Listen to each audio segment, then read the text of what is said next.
Hola, buenas tardes, buenos días, buenas noches para cuando ustedes lo vean.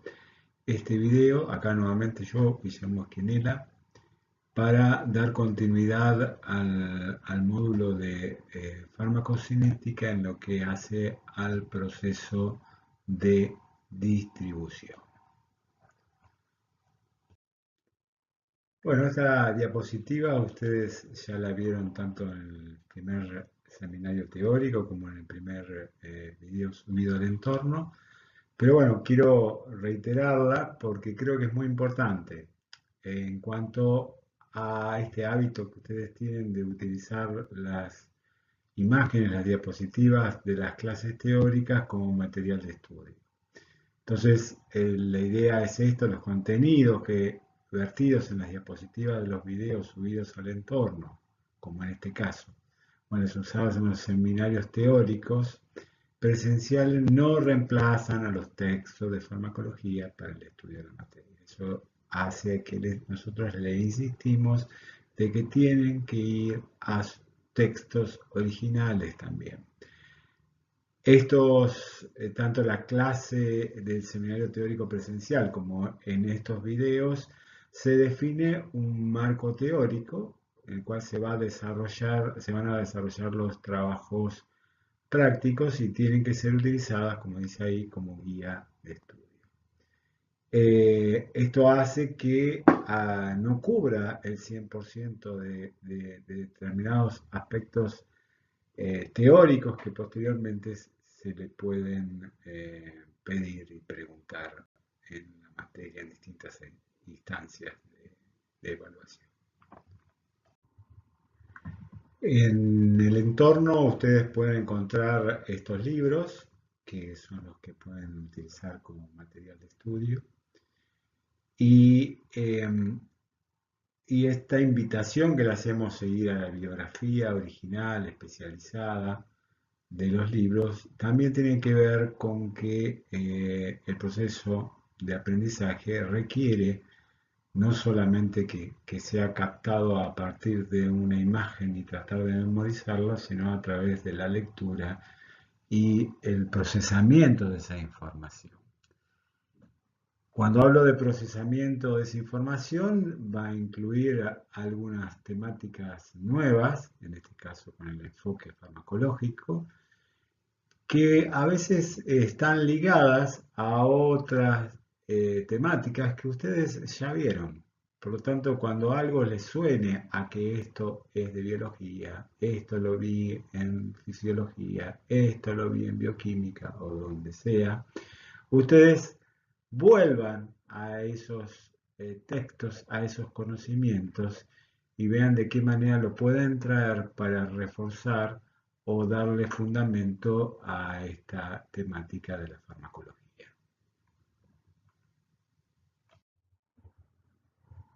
En el video correspondiente al primer seminario teórico de farmacocinética ya observamos esta imagen y sobre ella definimos de manera general los procesos de absorción, distribución y eliminación. Definimos a la absorción como el pasaje del fármaco desde el sitio de administración a la circulación sistémica. Una vez que el fármaco llega a la circulación sistémica, está disponible para su distribución y eliminación. Ahora vamos a entender por distribución al pasaje del fármaco desde la circulación sistémica a los fluidos intersticiales e intracelulares de los diferentes tejidos, para este modelo que estamos mostrando. En la etapa de distribución, como ya mencionamos, el fármaco tiene acceso con mayor o menor velocidad a algunos órganos y tejidos dependiendo si forman parte del compartimento central o del compartimento periférico. El fármaco va a llegar al sitio de acción terapéutica en este caso habíamos señalado al corazón, pero también puede llegar a sitios a muchos otros sitios, en los cuales, como vemos acá, puede llegar al hueso, al músculo, riñón, pulmón, etc. Sistema nervioso central. Puede llegar a distintos sitios y puede que produzca una acción no deseada, que es el caso donde en esos tejidos o en esos órganos existe la diana farmacológica, pero genera efectos que no son los deseados terapéuticamente. Y también puede llegar a tejidos donde puede no existir la diana farmacológica y termina actuando como un reservorio de fármaco, que pasado el tiempo de administración, desde esos tejidos empieza un flujo de fármacos desde esos tejidos a la circulación sistémica para finalmente ser eliminados. Insistimos que también que desde la circulación sistémica también se elimina el fármaco por procesos de metabolización y o excreción. Este tema va a ser el tema que vamos a considerar en el próximo seminario teórico. En esta diapositiva tenemos nuevamente este esquema en el cual nosotros tratamos de representar la simultaneidad de los procesos de absorción, de distribución y de eliminación de un fármaco. Nosotros lo que vemos, lo que podemos ver y vamos a cuantificar es cómo varía la concentración del fármaco en el plasma. Habíamos dicho que en los distintos tejidos no lo podemos medir por una razón de que sería muy cruento realizarlo y no carecería de sentido. Por lo tanto, sobre esta base, les solicito nuevamente un ejercicio de imaginación para poder visualizar qué es lo que puede ir pasando si nosotros podríamos imaginar que vemos cómo se distribuye, cómo llega ese fármaco en el tiempo en cada uno de estos tejidos. Ya habíamos hablado de compartimento central, de compartimento periférico y nos podíamos plantear que en los tejidos, órganos del compartimento central, el fármaco iba a llegar más rápidamente que en los tejidos, órganos del compartimento periférico. ¿Cómo lo cuantificamos? ¿Cómo lo vemos? Siempre lo vemos como cómo varía la concentración del fármaco en el plasma respecto al tiempo. En este caso, por la forma de la curva, como ustedes ya vieron, por la forma de la curva, como lo vieron en el primer trabajo práctico, podría corresponder a una administración por vía intravenosa. Yo dispongo el fármaco en el compartimento central, en el plasma, perdón, en circulación sistémica directamente. Desde el plasma dijimos que ya estaba disponible inmediatamente para distribuirse el fármaco y para también eliminarse. Ahora, ¿qué pasa en los distintos tejidos? En los distintos tejidos nos podemos imaginar lo siguiente. Nos podemos imaginar que la variación de la concentración plasmática con el tiempo va a responder a una curva de estas características, en el cual se observa una primera etapa en la cual el fármaco tiende a ingresar a los tejidos, y una segunda etapa, cuando la concentración en el plasma ya se hace muy baja o se hace baja como consecuencia de que los procesos de eliminación, diríamos, van depurando ese fármaco. Tenemos una etapa en la cual desde los tejidos, diríamos, se va eliminando el fármaco que le había llegado anteriormente. Este ejercicio me parece que es importante porque estas velocidades de ingreso hacia los tejidos o de egreso de los tejidos hacen al proceso que estamos tratando hoy, que es el de distribución.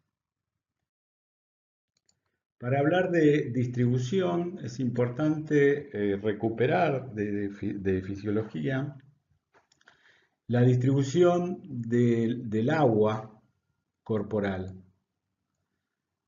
Siempre en este caso hay un estado de idealización. Se habla de un individuo de 70 kilos que, que es un individuo ideal, que plantea que el 60%, o sea, aprendimos de que el 60% de ese peso corporal es agua total, que son alrededor de 42 litros, que a su vez se divide en el líquido extracelular y líquido intracelular. El intracelular responde alrededor de un 40%, o sea, unos 28 litros, y el extracelular a unos 14 litros distribuidos en el líquido intersticial, que es un 15% más o menos, y el plasma. Esto les pido que vuelvan a recordar, a recuperar lo que se les enseñó en fisiología, porque de esta distribución de líquidos plasmáticos, líquido intersticial y líquido intracelular, nos va a servir para consolidar el concepto de distribución. Bueno, a partir de este momento vamos a tratar de ir definiendo y consolidando el concepto de distribución desde el punto de vista farmacocinético. Es el pasaje del fármaco desde la circulación sistémica a los fluidos intersticiales e intracelulares. Nosotros, que habíamos visto cómo llegaba el fármaco a la circulación sistémica, a través de un proceso de absorción para vías como la vía oral, intramuscular, subcutánea, etc. O también otra posibilidad, por ejemplo, a través de la vía intravenosa, donde directamente se ponía el fármaco en la circulación sistémica. Una vez que este fármaco se encuentra en el plasma, tiene distintos destinos. Uno es el de ser eliminado, otro es que desde este compartimento se distribuya al líquido intersticial o al líquido intracelular. ¿De qué forma va a ocurrir? Eso lo vamos a ir viendo. Pero es importante que retomemos esta curva que habíamos visto en la primera presentación, que relacionaba la concentración plasmática del fármaco respecto del tiempo. O sea, nos ponemos en observadores de lo que ocurre en el plasma. ¿Cómo varía la concentración del fármaco en el plasma?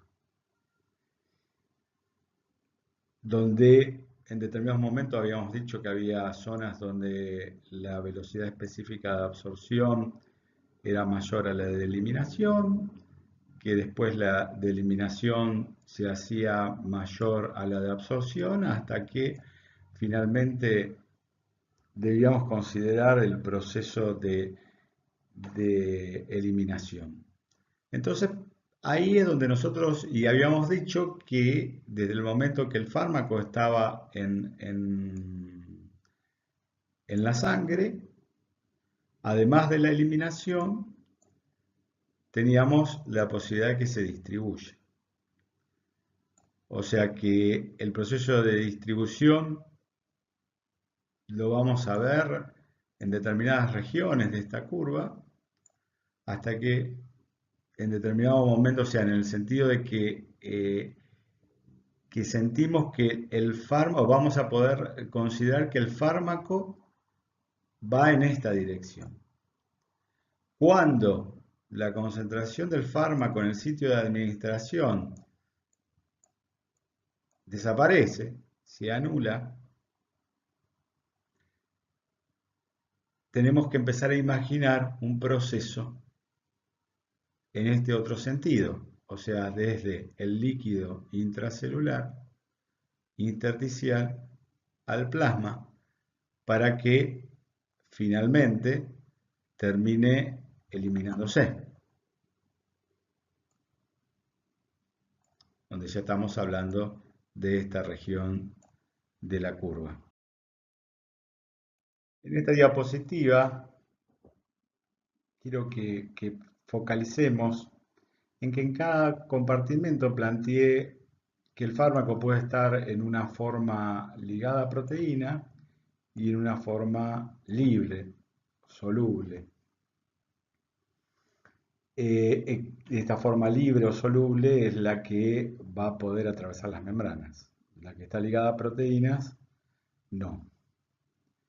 Este equilibrio, entre comillas, el concepto de equilibrio, pero esta relación entre forma libre y forma ligada a proteína va a depender de propiedades estructurales del fármaco. Una de esas propiedades está vinculada a la liposolubilidad o hidrosolubilidad. Si ustedes recuerdan cómo se transportaban los ácidos grasos, los ácidos grasos se transportaban unidos fundamentalmente a la albúmina, a bolsillos hidrofóbicos que presenta la proteína. Bueno, los fármacos también hacen uso de estas regiones de la estructura proteica para poder solucionar su relativa hidrosolubilidad. Ahora, yo quiero que eso que nosotros habíamos visto para el plasma y que habíamos entendido con los ácidos grasos, con esteroides, etcétera, lo podamos ver o imaginar en el líquido intersticial y en el líquido intracelular. Pero ¿qué vamos a encontrar en estos espacios? Diferencias cuali y cuantitativas, el tipo de proteínas o cantidades relativas de proteínas que hay en un compartimento o en otro. Por lo tanto, nos permite empezar a sospechar que según la estructura química de este fármaco, va a haber una tendencia a acumularse o no. Puede ser que no haya una acumulación, pero que se van a distribuir de forma, pueden distribuirse, mejor dicho, de forma diferente en términos de concentración en un compartimento u otro. Acá, en estas tablas, podemos ver porcentaje de unión de proteínas del plasma de distintos fármacos. Tenemos desde el atenolol, que es un beta bloqueante o litio, hasta el naproxeno, que es un AINE, o warfarina, que es un anticoagulante, que tenemos, como ven, distintos porcentajes de unión a proteínas plasmáticas. Eso está muy vinculado con la estructura química de estos fármacos. Y a su vez podemos plantear distintos en el caso de la albúmina como una de las proteínas plasmáticas, a las cuales se pueden unir fármacos, que hay determinados sitios, porque como son bolsillos, dijimos, hidrofóbicos que tienen un determinado tamaño, puede haber moléculas que no entren en ese sitio y en un sitio y en el otro sitio sí entren. Podemos ver que dentro de una misma proteína, los fármacos se pueden unir a distintos sitios. Ese mismo concepto, que está bien estudiado a nivel de proteínas plasmáticas y de albúmina en particular, lo podemos imaginar con respecto al fármaco en el líquido intersticial y el líquido intracelular de distintos tejidos, donde van a tener distinta composición proteica. Eso nuevamente nos permite a nosotros consolidar o empezar a sospechar que el fármaco no se va a distribuir de igual forma en todos los líquidos, en toda el agua de los distintos compartimentos plasmáticos, intersticiales e. Como señalamos en la diapositiva anterior, los fármacos se unen a las proteínas plasmáticas. En este cuadro se puede ver que los fármacos además presentan diferencias de afinidades por diferentes proteínas. Vemos el caso de la albúmina, donde los barbitúricos, la benzodiazepina, los antiinflamatorios no esteroideos, la warfarina, que es un anticoagulante, etc., no se preocupen por los fármacos, eso poco a poco lo vamos a ir viendo, tienen mayor tendencia por la albúmina, mientras que los betabloqueantes, la lidocaína, el verapamilo, tienen una mayor afinidad por la alfa-1 glicoproteína ácida. ¿Qué puede pasar cuando un fármaco llega al interior de una célula? Podría considerar que se encuentra en un compartimento con un pH diferente. En la sangre el pH es 7,4, en el citosol 7,2. Por lo tanto, un fármaco base débil tendría tendencia a acumularse dentro de la célula. Entonces, podría ser una observación interesante. Ahora, cada tejido, célula, ofrece una composición proteica diferente, lo que nos permite suponer que habrá fármacos que se unirán a estas proteínas de manera diferencial. También ocurre con los fármacos liposolubles, que tenderán a acumularse en aquellos tejidos con un mayor contenido lipídico. ¿Qué pasa con las organelas celulares? Podemos ver que el pH lisosomal es de 4,7, lo que favorecería la concentración de fármacos básicos dentro de estas organelas. Y en las mitocondrias el pH es 8, lo que favorecería la concentración de fármacos ácidos. O sea, el fármaco, a su vez, también dentro de la célula se distribuye en distintos compartimentos. A altas dosis, por ejemplo, dos antimicrobianos como el cloranfenicol y las tetraciclinas inhiben la síntesis de proteínas en mitocondrias intactas. Esto permite hipotetizar que el sitio de unión de estos antibióticos en el ribosoma bacteriano parece estar conservado en los ribosomas mitocondriales. Entonces, la tendencia de un fármaco a estar dentro de una célula depende de muchos factores, como hemos visto en esta representación. A modo de ejemplo, en esta diapositiva podemos ver que los fármacos pueden almacenarse en órganos específicos o unirse a constituyentes específicos de los tejidos. Por ejemplo, la digoxina, que se une a proteínas del músculo cardíaco, el músculo esquelético. La digoxina es un glucósido cardiotónico. En el hígado también la digoxina tiende a unirse a proteínas del hígado. La cloroquina, que se utiliza en el tratamiento o prevención de la malaria, tetraciclina, que es un antimicrobiano. En el riñón, cloroquina y digoxina. En la glándula tiroide, el yodo.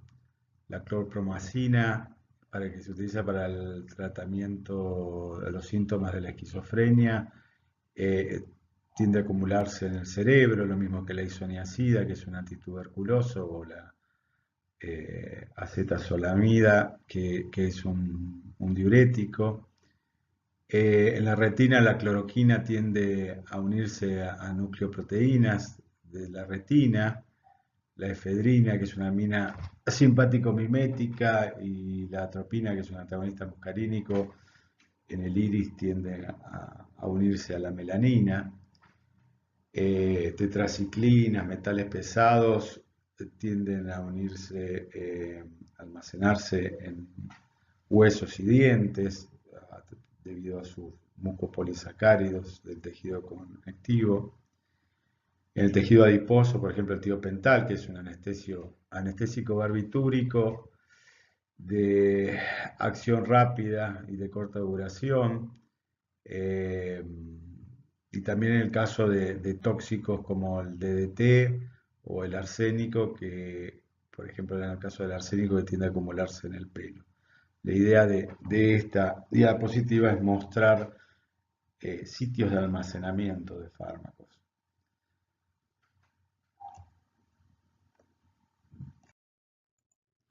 Bueno, vamos a hacer otro ejercicio de imaginación en el cual imaginamos una administración intravenosa de un fármaco. Inmediatamente después de la administración, ¿qué dijimos? O sea, la administración intravenosa es directamente en la circulación sistémica. El fármaco llega a los órganos más perfundidos, constituyendo entre la circulación sistémica y estos órganos más perfundidos lo que llamamos compartimento central. Esa es la primera impresión. Ahora, a partir de ahí, una vez en la sangre, también empieza a distribuirse, empieza a eliminarse siempre, no hay que olvidarse, pero también empieza a distribuirse a otros tejidos periféricos de forma más lenta. Imagínense que llegar al tejido óseo va a ser diferente a llegar al tejido, al, al, al corazón o a los riñones o al hígado. ¿De qué factores van a depender esta distribución? Bueno, acá tenemos una lista de factores que podemos considerar, como el flujo sanguíneo, la permeabilidad capilar. Eso, en términos generales, plantea que si bien atraviesa membrana, hay otras que son barreras que son diferentes, tienen distintas estructuras. Una de ellas es la barrera hematocefálica, donde una de esas no es tan simple como pensar atravesar una capa lipídica. Después la otra es la estructura de la droga, o sea, si es más liposoluble, si es menos liposoluble, si tiene grupos polares muy iónicos, tendrá que utilizar otros mecanismos por el cual se va a distribuir. La unión del fármaco a proteínas. Si tiene mucha afinidad por la proteína, va a haber una mayor proporción de fármaco unido a la proteína y una menor proporción de libre, lo cual los procesos de distribución se pueden hacer más lentos. Y también, al igual que vimos para absorción, los fenómenos relacionados, si son fármacos ácidos o bases débiles, a la relación entre pH y pKa de los distintos compartimentos. Esto nos hace suponer que una vez que se definió la distribución, vamos a tener distintas posibilidades según estos factores que determinan la distribución. Bueno, vamos a tratar de imaginarnos alguna de estas posibilidades. Una de ellas es que yo dispongo el fármaco en forma intravenosa, por ejemplo, y el fármaco se queda en la sangre. El fármaco no tiende a pasar al líquido intersticial o al líquido intracelular. Ejemplo de eso es la heparina,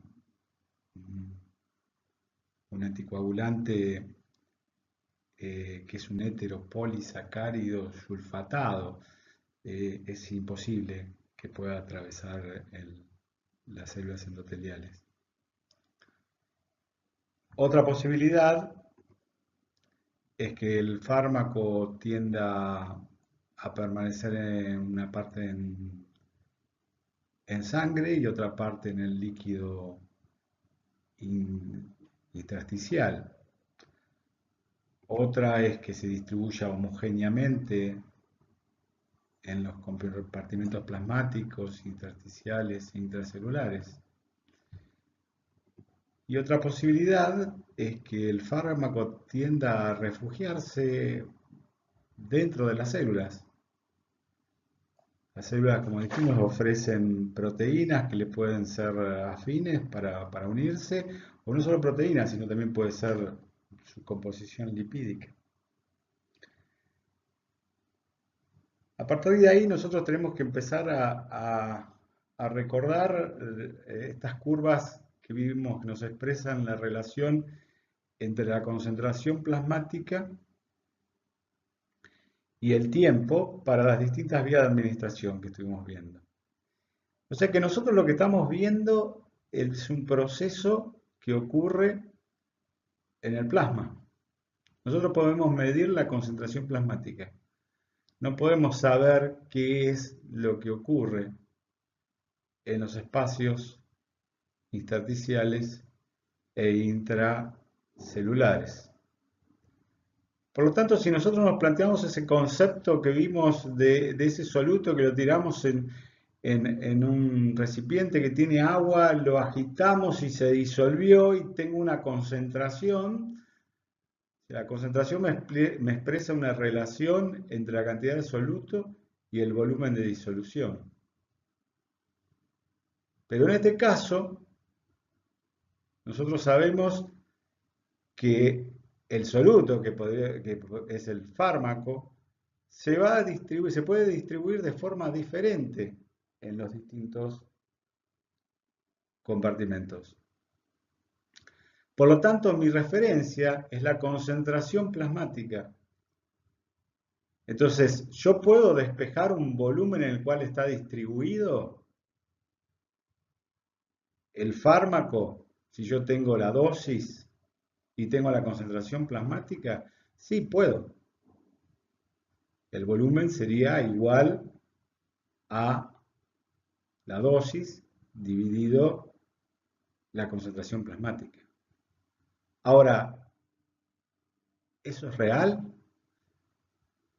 Y va a empezar a fallar o puede empezar a fallar nuestra interpretación del resultado considerando que yo mido la concentración del fármaco solamente en el plasma, no en los otros compartimentos en los diferentes tejidos.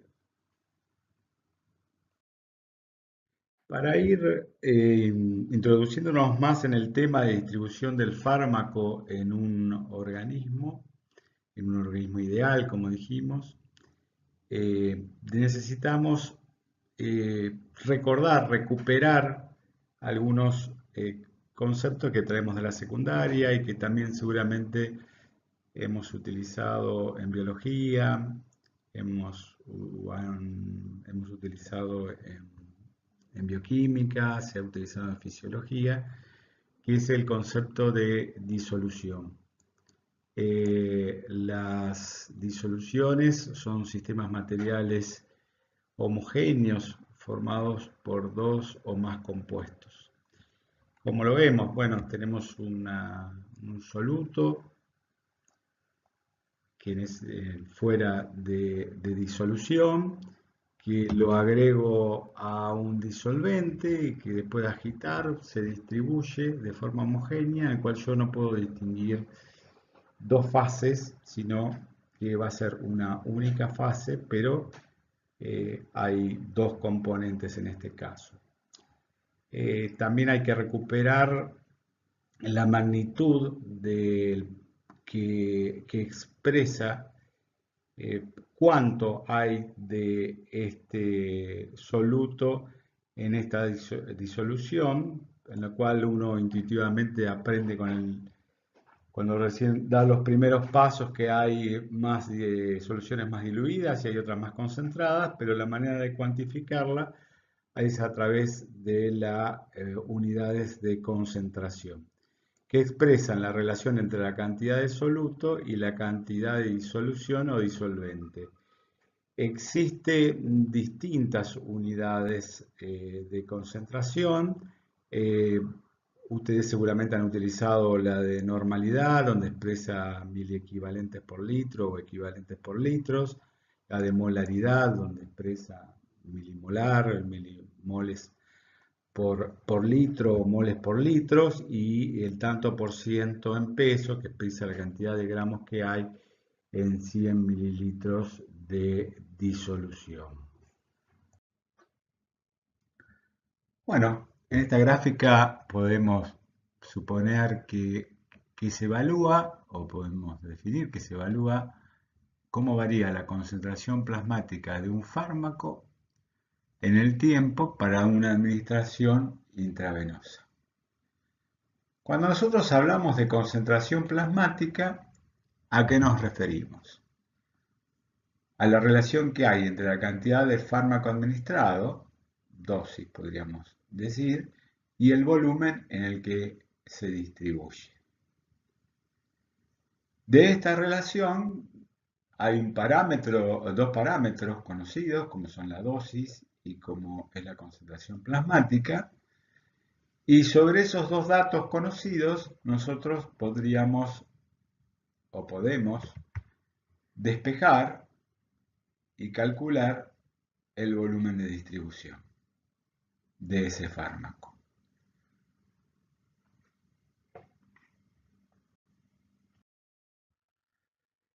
En la diapositiva anterior les planteé que podíamos calcular un volumen en el cual el fármaco se distribuye teniendo en cuenta dos parámetros concretos, que uno es la concentración de fármaco en el plasma y el otro es la cantidad de fármaco administrado. Son dos datos reales y concretos. Ahora, ¿eso qué me va a dar? Me va a dar un dato concreto. Bueno, si me diera 42 litros para el hombre ideal de 70, yo podría decir que se distribuyó a igual concentración en todos los compartimentos plasmático, intersticial e intracelular de todo el organismo, teniendo en cuenta todas las diferencias de órganos y tejidos. Eso no ocurre. Por lo tanto, vamos a definir un parámetro cinético que es de importancia, y después vamos a ver cuál es la importancia que puede tener, que es el volumen de distribución aparente, que es un volumen hipotético, justamente porque nos puede dar un número, como vamos a ver a continuación, que es imposible. O sea, no hay una cantidad de agua dentro del organismo que pueda justificar ese volumen. Pero sí podemos conceptualizar qué significa que ese volumen de distribución sea muy alto, tenga valores extremos, desde 3 litros a a 400 litros. Y eso lo podemos ver en distintos ejemplos. Por ejemplo, fármacos que tienen tendencia a quedarse en el compartimento plasmático y no moverse. Nos van a dar resultados de volumen de distribución. ¿A dónde va a estar distribuido? Y va a estar distribuido en el volumen plasmático. ¿Por qué? Porque no va a salir. Por ejemplo, eso es lo que hablábamos, la heparina. Puede ocurrir que nos dé valores que puedan oscilar alrededor de 14 litros, que podría ser la resultante de la suma del volumen plasmático más el volumen intersticial. Bueno, nos da una idea de que el fármaco ya tiene una tendencia a irse del, del compartimento plasmático, pero se distribuye de otra manera. O sea, si uno piensa que el volumen del individual es de 72 litros, y estamos hablando de un volumen de distribución aparente de 14 litros, esos 14 litros tampoco son reales. No se distribuyó homogéneamente. Y si hablamos de valores que pueden oscilar entre esos 42 litros, o podemos considerar valores de 400, 700 litros, estamos hablando, en el caso de los de 700, que la concentración, para que sea 700, la concentración plasmática tiene que ser muy baja en relación a la cantidad de fármaco administrada. Entonces, ¿eso qué nos indica? Eso nos indica, ese volumen de distribución tan elevado, nos indica que no hay prácticamente nada en el plasma, que está todo adentro de la célula o en los espacios por fuera del compartimento plasmático. Ese es el valor que tiene este parámetro. Nos permite de alguna manera referenciarnos o caracterizarnos cómo se distribuye ese fármaco entre el compartimento plasmático, el compartimento intersticial, el líquido intersticial y el líquido intracelular. En la diapositiva anterior vimos cómo podíamos calcular el volumen de distribución aparente y también conceptualizamos el valor, tratamos de entender qué importancia le podemos dar a este valor de volumen de distribución aparente. Ahora vamos a ver también qué utilidad nos puede dar conocer, saber la magnitud de este volumen de distribución aparente. ¿Para qué va a servir? Para calcular la dosis de carga.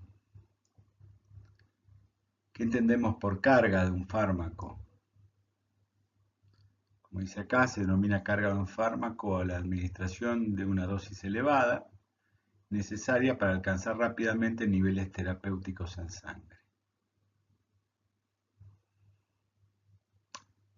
Niveles terapéuticos en sangre. ¿Qué significa?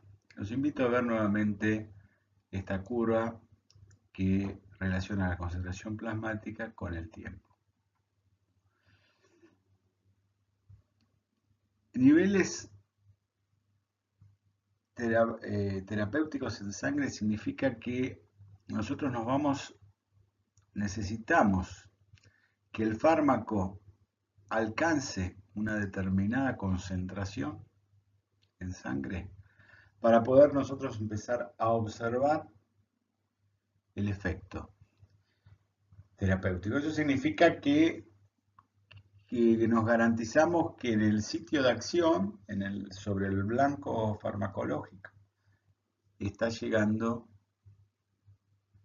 el fármaco en una concentración adecuada. Recuerden siempre que nosotros estamos observando el fenómeno desde la variación de la concentración plasmática del fármaco en el tiempo. Por lo tanto, va a existir un rango vamos a definir un rango que empieza a partir de este punto, en este caso de esta gráfica, conocido como concentración mínima efectiva, que es la concentración que nosotros necesitamos alcanzar para empezar a ver un efecto.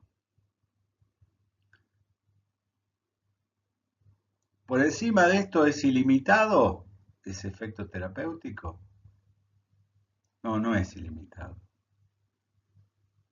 Tenemos un espacio que es este que les marqué, que lo vamos a llamar rango terapéutico, ventana terapéutica, intervalo terapéutico, qué sé yo. En los libros pueden encontrar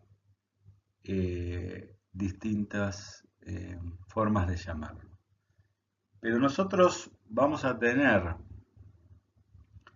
nuestro efecto terapéutico en este espacio. Por debajo no tengo efecto. Y por arriba de este límite que yo puse, que lo denomino concentración mínima tóxica, voy a empezar a observar efectos no deseados.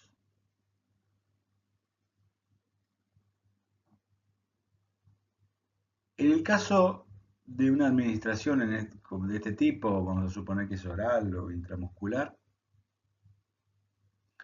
vamos a observar distintas zonas. Una es esta zona que se denomina periodo de latencia o tiempo de retraso, que es desde el momento en que se administró el tiempo que demora hasta alcanzar la concentración mínima efectiva. Después vamos a tener un rango de tiempo que es este, que es el tiempo de duración del efecto terapéutico. Después vamos a ver en antibióticos, hay unos interesantes modelos donde vamos a ver que es posible, a pesar de que el fármaco ya cayó por debajo de las concentraciones mínimas inhibitorias del antibiótico, puede seguir teniendo efecto. Pero bueno, eso lo vamos a ver más adelante. En términos generales nos vamos a referir a este modelo, un modelo clásico. Entonces, volvemos a que la dosis de carga va a ser una dosis que yo voy a administrar para poder ubicarme rápidamente en una concentración plasmática que esté comprendida dentro del rango terapéutico. Puede ser más baja, puede ser más alta, pero no puedo sobrepasar la concentración mínima tóxica ni quedarme por debajo. Es importante plantear que la carga en la mayoría de las situaciones clínicas que ustedes van a vivir por su experiencia, no es necesario realizarla. Pero le explicamos para que en un determinado momento puede ser útil y le explicamos como forma de darle una utilidad o ver para qué podemos utilizar este concepto de volumen de distribución. ¿Cómo calculamos la dosis de carga? Bueno, tomando en cuenta, remontándonos al concepto de unidades de concentración, decimos que la concentración es igual a la cantidad de soluto dividido el volumen de disolución en el cual se disuelve. A partir de ahí, la cantidad de soluto lo podemos considerar como, lo vamos a llamar dosis. La concentración que vamos a calcular está vinculada a la concentración que nosotros vemos en el plasma. No se olviden que la concentración intracelular o intersticial puede ser diferente, y el volumen que nos vamos a referir es el volumen de distribución aparente. De esa ecuación original de concentración podemos plantear que despejar de forma tal que la dosis de carga es igual a la concentración del fármaco en el plasma por el volumen de distribución. Acá abajo aclaro que no debe utilizarse como sinónimo dosis inicial con dosis de carga. En la mayoría de los casos, la dosis, por ejemplo, por vía oral, las dosis que se consumen o que uno encuentra cuando va a buscar un fármaco son fijas. Por lo tanto, la dosis inicial va a ser la misma, y no es que hay una primera dosis mayor y después hay otras menores para mantener la concentración plasmática del fármaco dentro del rango terapéutico. Entonces, dividir dosis de carga, que es la cantidad de fármaco que necesitamos para alcanzar lo más rápidamente posible y ubicarnos dentro del rango terapéutico, y la dosis inicial va a ser seguramente, puede ser menor, pero puede que alcancemos con la dosis inicial un nivel bajo de concentración plasmática y después vamos a ir viendo que puede ir subiendo. O puede ocurrir de que no se alcance, pero ya en la segunda dosis estemos ubicados dentro del rango terapéutico.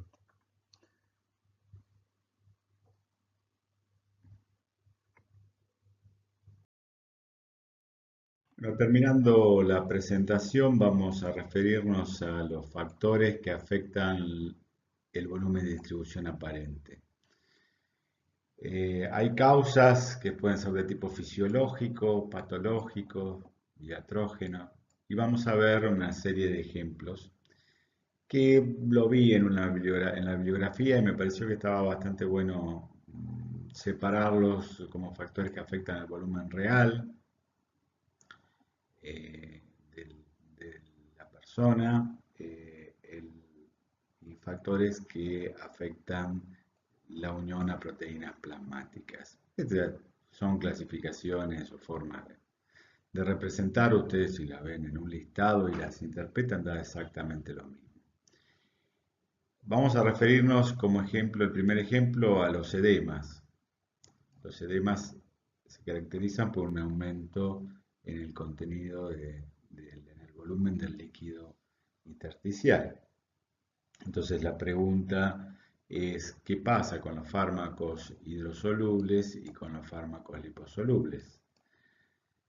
En el caso de los fármacos hidrosolubles van a tener un volumen que le es afín mayor, por lo tanto va a haber una tendencia a acumularse el fármaco en ese compartimento.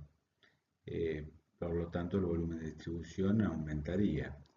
Por lo contrario, los liposolubles tienen un medio en ese volumen intersticial, mayor volumen intersticial, tiene un medio que no le es favorable, por lo tanto, tendría mayor tendencia a quedarse en el compartimento plasmático, lo cual produciría una reducción del volumen de distribución. Esa es la lógica con la cual tenemos que ir moviéndonos o utilizando en cada uno de estos casos. También ocurre en la obesidad como una situación casi inversa de análisis, en la cual la obesidad ofrece un mayor volumen, o sea, hay un cambio del volumen real, porque hay con un mayor volumen de tejido adiposo, con un mayor contenido de lípido. Eso me consta, el día que me conozcan personalmente se van a dar cuenta que a mí esa situación me consta. Entonces, en ese caso, ¿qué es lo que ocurre? Bueno, los fármacos liposolubles van a tener un mayor espacio para disolverse. Por lo tanto, el volumen de distribución aumentaría y por lo contrario, con los fármacos hidrosolubles que verían reducido su volumen de distribución. En situaciones patológicas como la insuficiencia cardíaca, les planteo en este momento que el primer análisis que vamos a hacer es un análisis de tipo casi teórico, ideal. Una insuficiencia cardíaca produce una disminución en la perfusión en los tejidos. Eso haría que la distribución del fármaco sería más dificultosa. Por lo tanto, la insuficiencia cardíaca produciría una reducción en el volumen de distribución y en ese caso sería tanto para los fármacos hidrosolubles como para los liposolubles. Les planteé que era una situación ideal en el análisis. Puede que ocurra, pero también la insuficiencia cardíaca produce alteraciones colaterales, como por ejemplo el edema, y bueno, vimos que en el edema había diferencias entre si el fármaco era hidrosoluble o liposoluble. ¿Qué va a pesar más? No sé, va a depender del fármaco, va a depender del paciente, de- del grado del tipo de insuficiencia cardíaca, cuánto edema se puede generar, por lo tanto puede llegar a ocurrir que en una insuficiencia cardíaca en una persona determinada con un fármaco determinado, el volumen de distribución finalmente no se vea alterado, se vea compensado. Otro caso es la acidosis plasmática. Bueno, acá vamos a entrar en juego, a poner en juego nuevamente qué nos brinda saber esa diferencia entre el pH y el pKa de un fármaco, que puede ser un ácido débil o una base débil. Si es un ácido débil, una acidosis en el compartimento plasmático va a favorecer o va a desplazar el equilibrio hacia la forma no ionizada, por lo tanto voy a tener mayor cantidad de fármaco disponible para difundir a través de la membrana, por lo tanto distribuirse. Por lo contrario, un fármaco base débil en un medio más ácido va a predominar la forma ionizada, la forma protonada, lo cual le dificulta el pasaje a través de la membrana. Por lo tanto, de ese análisis podemos plantear que los ácidos débiles en un estado de acidosis aumentan su volumen de distribución y las bases débiles reducen. Hay otras circunstancias patológicas que las dejo que ustedes la analicen. Les propongo que puede pasar en un determinado proceso inflamatorio, en una enfermedad renal. O sea, traten de indagar, eso les va a dar posibilidad, les va a facilitar la comprensión o la utilidad de entender el concepto de volumen de distribución aparente.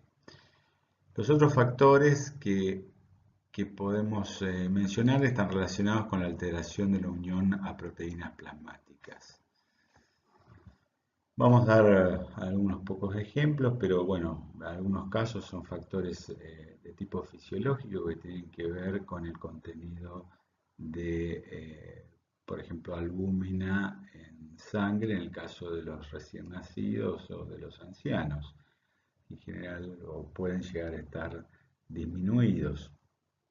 También en estos casos de los recién nacidos, de los niños y los ancianos, cabe pensar que puede haber un cambio en el volumen real de agua disponible debido a que los contenidos de agua en un caso en otros cambian. Bueno, pero acá está referido a el contenido de proteína plasmática de un recién nacido y un anciano respecto a un adulto joven de 70 kilos ideal, como siempre planteamos. Situaciones patológicas, como es una baja concentración de albúmina en sangre, lo cual hace que el fármaco disponga de menor cantidad de albúmina donde poder unirse, lo cual aumenta la fracción de fármaco libre, o puede, eso depende de la relación que haya entre cuánta es la baja de albúmina, eh, en relación a la concentración del fármaco. Eh, Puede ocurrir de que esa baja de albúmina sí produzca una disminución, un aumento de la fracción del fármaco soluble, y eso va a facilitar su difusión, produciendo un aumento en el volumen de distribución. Otro caso es un caso de competencia, como por ejemplo en el caso donde hay un aumento de bilirrubina en sangre. La bilirrubina no conjugada se transporta en sangre unida a proteína y entonces, ¿qué hace? O puede que la cantidad de proteína plasmática o de albúmina sea correcta, o de la proteína que la transporte la bilirrubina sea correcta. Sin embargo, en los sitios donde el fármaco se podría ubicar van a estar ocupados por bilirrubina. Va a haber una competencia entre el fármaco y la bilirrubina no conjugada. Eso puede conducir a un aumento también del volumen de distribución del fármaco. Eso después también en la interacción entre fármacos también puede ocurrir lo mismo, ¿no? O sea, si ponemos dos fármacos que tienen una gran cantidad, una gran afinidad de unirse a proteínas. Pero son ejemplos nada más. A veces se transforman en algunos ejemplos, algunas situaciones son reales y otras, como les dije, son teóricas o excepcionales. Pero con el desarrollo el análisis de estos factores que afectan el volumen de distribución, podemos, como ya les dije, jugar y tratar de pensar distintas situaciones para poder consolidar el concepto de volumen de distribución aparente. En esta diapositiva voy a realizar algunas consideraciones sobre el volumen de distribución, que iremos haciendo aplicaciones o ampliando conceptualmente en el próximo seminario teórico o durante el desarrollo de los trabajos prácticos. Una primera posicionamiento tiene que ver con, consideración mejor dicho, tiene que ver que el volumen de distribución afecta la vida media y la duración de la acción del fármaco. La vida media del fármaco, esto después lo vamos a ver, es directamente proporcional al volumen de distribución aparente. Por ejemplo, para dos fármacos con la misma dosis diaria, el compuesto con menor volumen de distribución va a tener una vida media más corta, por lo que puede necesitar una dosis más frecuente, a veces son dosis individuales más bajas, para lograr un perfil farmacodinámico similar al compuesto con mayor volumen de distribución. Otra consideración es que un volumen de distribución grande no indica que los medicamentos lleguen a los sitios de acción remotos y sean farmacológicamente activos. De manera similar, un volumen de distribución bajo no significa que el compuesto no alcance el sitio de acción lejano, remoto.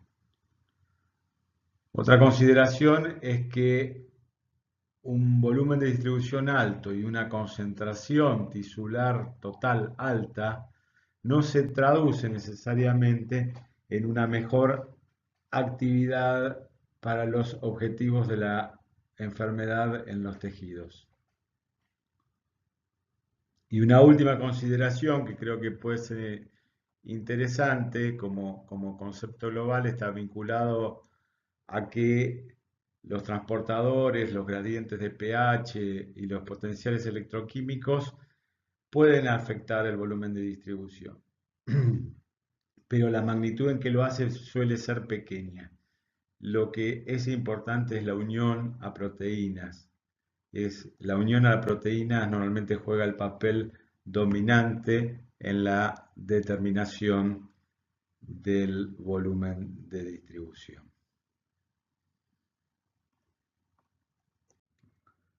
Para finalizar esta exposición vamos a tratar de fijar algunos, de integrar algunos conceptos que hemos ido desarrollando entre el primer seminario teórico y segundo seminario, el presente seminario teórico.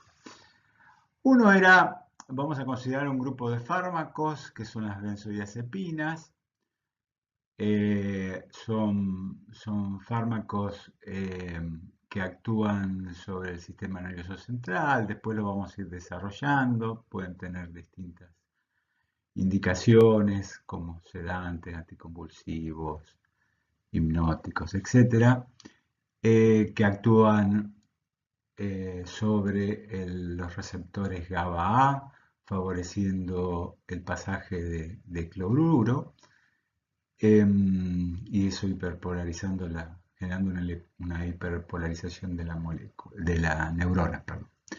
Bueno, eso después ya lo hemos mencionado y se va a seguir mencionando y desarrollando más profundamente en el trabajo práctico correspondiente al sistema nervioso central. Estas moléculas, las benzodiazepinas, estos compuestos químicos, tienen un núcleo químico común y tienen una serie de sustituyentes representados acá por estos R, que son sustituyentes que le otorgan a la molécula distinta polaridad. Nosotros habíamos hablado del coeficiente de partición, aceite, agua, en este caso es como se hace realmente, octanol, que es un alcohol, y un buffer de APH fisiológico, y vemos que según las sustituciones de estos residuos que marcamos, tienen distinta polaridad.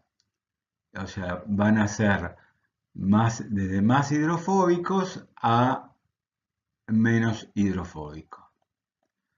Bueno, ¿eso qué hace estos fármacos, esta diferente polaridad? ¿Qué podemos observar en función de lo que hemos ido estudiando hasta ahora?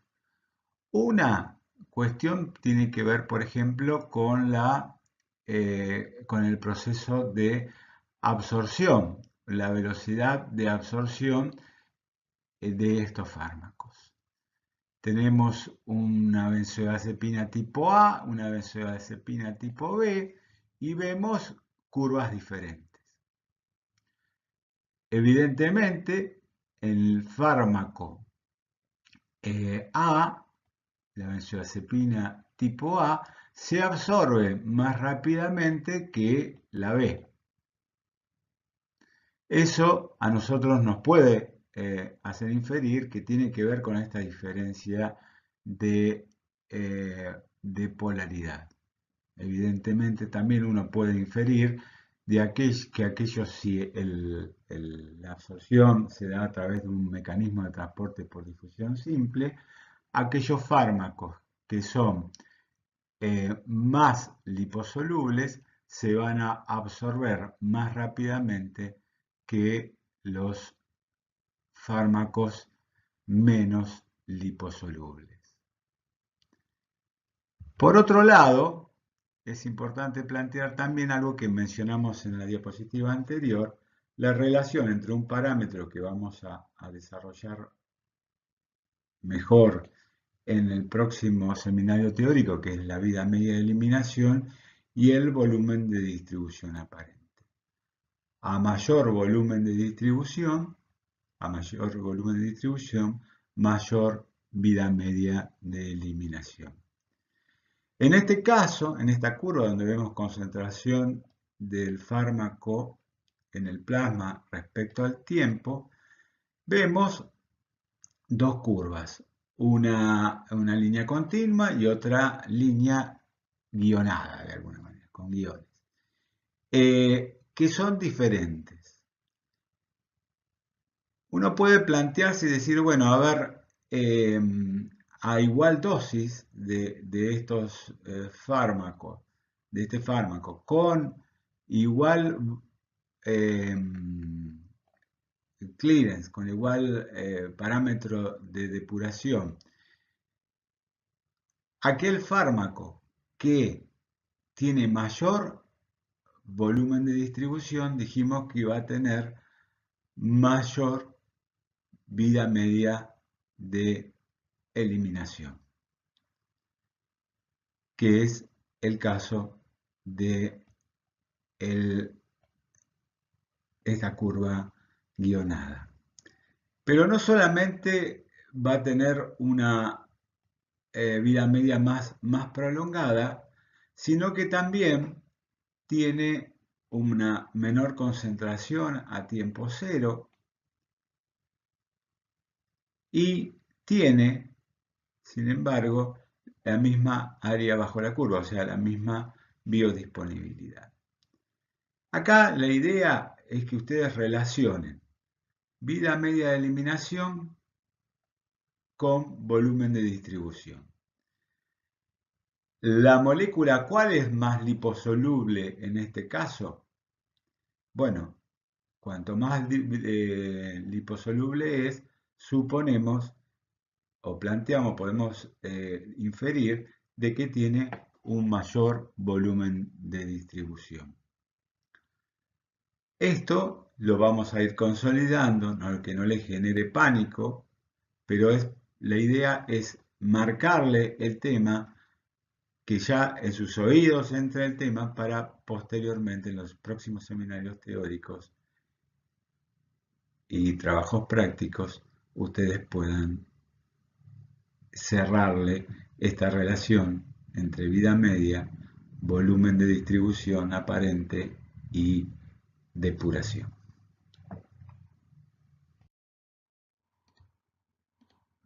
Bueno, hemos llegado al final de este segundo video correspondiente al módulo de farmacocinética, donde intenté definir el marco teórico del proceso de distribución. Un tema que ustedes lo irán consolidando a través de las consultas bibliográficas que realicen y de la resolución del trabajo práctico correspondiente. En la próxima presentación trataré el proceso de eliminación. Así que por ahora vamos a descansar y los veo en el próximo seminario teórico. Saludos